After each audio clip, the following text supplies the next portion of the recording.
नमस्कार, दिल्ली स्पेशल देख रहे हैं आप। मैं हूं आपके साथ साहिल धूलिया। बुलेटिन की शुरुआत करते हैं लोकसभा से। दिल्ली राष्ट्रीय राजधानी राज्य क्षेत्र शासन संशोधन विधेयक 2021 को मंजूरी मिलने के बाद अब राज्यसभा में भी उसको पेश कर दिया गया है, जिसके बाद विपक्षी पार्टियों ने जोरदार हंगामा किया। विपक्षी सदस्यों के हंगामे के मद्देनजर सदन की कार्रवाई शाम 5:24 तक स्थगित करनी पड़ी।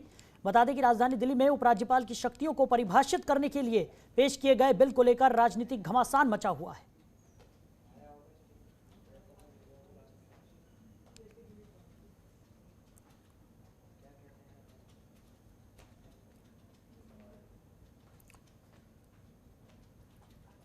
वहीं कोरोना की लग रही वैक्सीन पर दिल्ली के स्वास्थ्य मंत्री सत्येंद्र जैन ने ट्वीट किया है। ट्वीट करते हुए उन्होंने लिखा कि केंद्र सरकार ने 45 साल की उम्र से ऊपर के सभी लोगों को कोरोना वैक्सीन देने की मंजूरी दी है। दिल्ली सरकार ने इस कदम को आगे बढ़ाकर 18 साल से ऊपर के सभी लोगों को कोरोना वैक्सीन देने की मांग की है। कोरोना को मात देने में यह कदम देश ही नहीं बल्कि पूरी दुनिया के लिए एक उदाहरण होगा।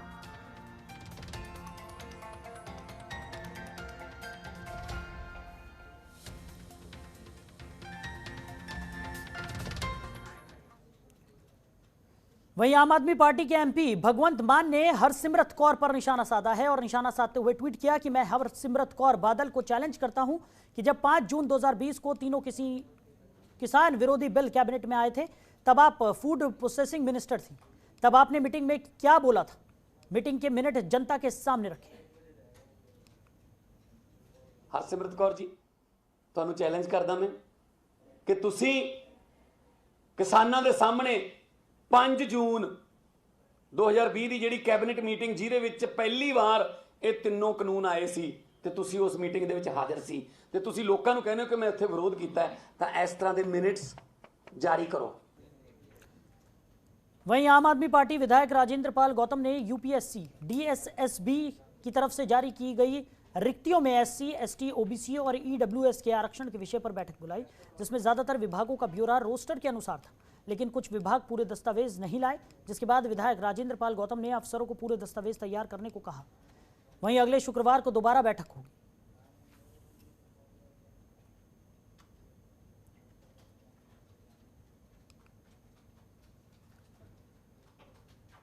वहीं राजधानी दिल्ली में कोरोना की रोकथाम के लिए कोविड वैक्सीन लगाने का काम अस्पतालों में तेजी से चल रहा है, ताकि बढ़ते कोरोना के मामलों पर लगाम लगाई जा सके।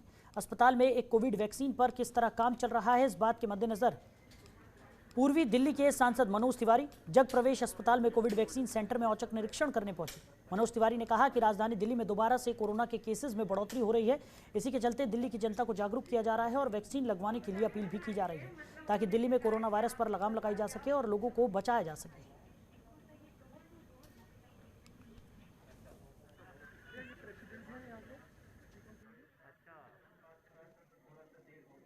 देखिए, जो कोविड से बचने के लिए वैक्सीनेशन शुरू है और उस वैक्सीनेशन को हम चाहते हैं कि हर व्यक्ति तक उसकी सूचना मिले। अभी हम लोगों का एक क्राइटेरिया है कि जो 60 साल का हो या फिर कम उम्र का व्यक्ति भी जिसको किसी तरह का रोग हो, उसको डायबिटीज़ हो या कोई परेशानी हो, तो वो अभी वैक्सीनेशन करा सकता है।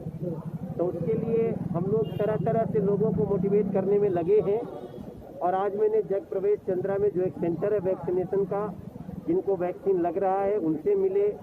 हमारे हॉस्पिटल के एमएस आदर्श जी से भेंट हुई।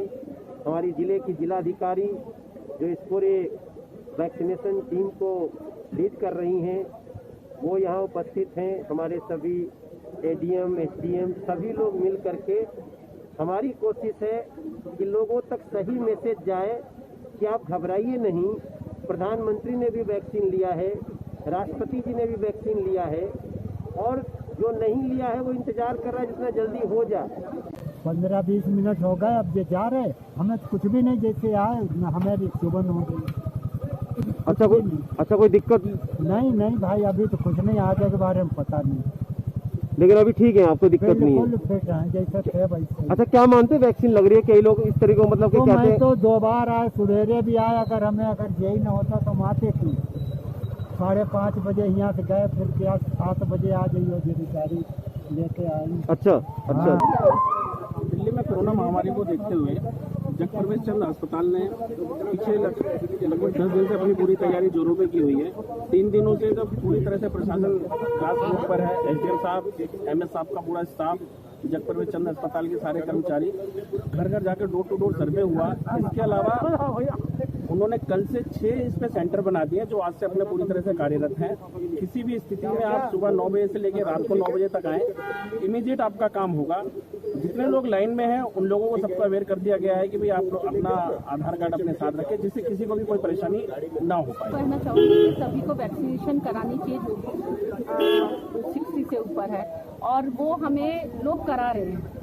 ये बात नहीं है कि हम मोटिवेशन दे रहे हैं, हम लोगों को जागरूक कर रहे हैं कि इसका कोई हल नहीं है, सिर्फ आपको वैक्सीनेशन कराना है और वो डर खत्म कर देना है। लोगों के बीच में जो डर है कि इसके बाद बुखार आएगा आपको, तो मामूली से मतलब आपको फीवर आ गया, पेन हो गया, तो वो बहुत हल्की फुल्की चीज़ें हैं जिन्हें अवॉइड करते हुए हमें ये वैक्सीनेशन जरूर कराना है। और आपके माध्यम से सभी से कहना चाहूँगी कि सिर्फ यही एक उपचार है कि आप दूरी बना के रखें, मास्क भी लगाएं। देखिए, प्रधानमंत्री जी का हर बार इस बात पे जोर होता है कि बावजूद अपनी व्यस्तताओं के हर मेंबर ऑफ पार्लियामेंट को अपने क्षेत्र की देखरेख करनी है, और खासतौर से कोविड के लिए उनका बहुत ज़्यादा जोर है। बावजूद इसके कि मनोज तिवारी जी की ड्यूटी केरल में, तमिलनाडु में, असम में और बंगाल में कंटिन्यूअस पिछले 1 महीने से लग रही है, और बीच में उनको 4-5-6 दिन का ही समय मिला है अपनी लोकसभा के लिए, और उन्होंने इसको सबसे प्रायोरिटी में रखा कि मैं विजिट करता हूं सबसे पहले अपने अस्पतालों को, प्राइवेट और सरकारी, ताकि ये पता लग सके कोविड वैक्सीनेशन के लिए कोई परेशानी तो नहीं हो रही है। तो वहीं दिल्ली प्रदेश कांग्रेस अध्यक्ष चौधरी अनिल कुमार ने मुख्यमंत्री अरविंद केजरीवाल और मनीष सिसोदिया पर हमला बोला है। उन्होंने कहा कि दिल्ली सरकार अपनी नई एक्साइज पॉलिसी लेकर आई है जिसमें शराब के सेवन की न्यूनतम उम्र 25 साल से घटाकर 21 साल कर दी गई है। साथ ही कहा कि दिल्ली सरकार शराब माफिया को खत्म कर रहा है या युवाओं को नशे में धकेलने का काम कर रहा है। दिल्ली के युवा सरकार से रोजगार की उम्मीद करते हैं और सरकार युवाओं को नशे में धकेलने का काम कर रही है।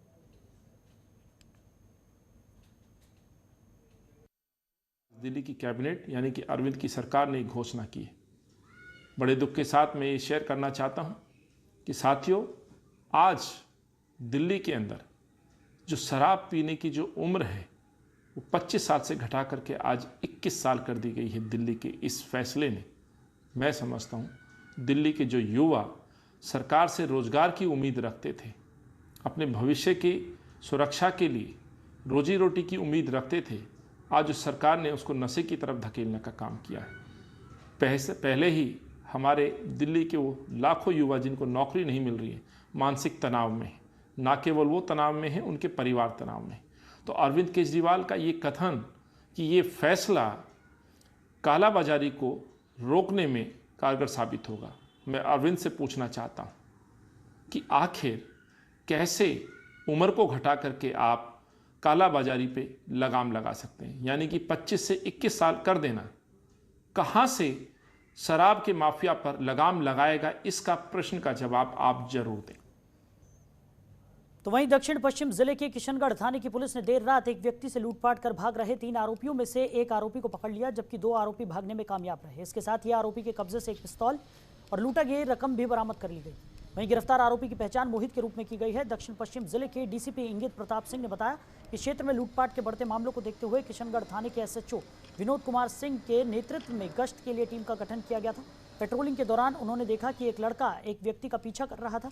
इस बीच पुलिस ने उसका पीछा कर उसे पकड़ लिया और पूछताछ के दौरान पता चला कि मोहित ने अपने 2 सहयोगियों के साथ मिलकर सुजीत कुमार नाम के व्यक्ति से लूटपाट की थी।